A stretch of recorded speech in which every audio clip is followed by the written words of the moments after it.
ভিডিওটা 25শে ডিসেম্বরের। সকাল থেকে একদমই রোদ ওঠেনি, আর সেদিন না বৃহস্পতিবার ছিল, তার উপরে বাড়িতে ছিল লক্ষ্মী পুজো। এত ঠান্ডার মধ্যে সকাল সকাল মা আর কাকিমা স্নান করে পুজোর জোগাড় করছিল।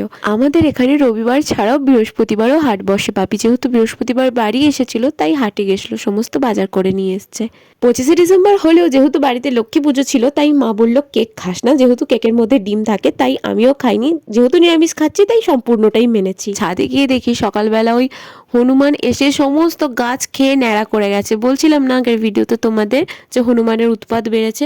এরপর স্নান করার পর মা আমাকে মটরশুঁটিগুলো ছাড়িয়ে দিতে বললো, আর আমি মটরশুঁটি ছাড়াতে বসলেই হাফ মটরশুঁটি আমার পেটেই চলে যায়। আর আমার তো মনে হয় শুধু আমি না, সবাই এরকম করে। এরপর সন্ধেবেলা কড়াইশুঁটির কচুরি হচ্ছিল, সেই জন্য আমি এখানে বেলে দিচ্ছিলাম, দিয়ে তারপরে মা বেলছিল আর আমি ভাজছিলাম। তো আজকের ভিডিওটা এতটাই ভালো লাগলে চ্যানেলটাকে অবশ্যই সাবস্ক্রাইব করে দিও। বাই।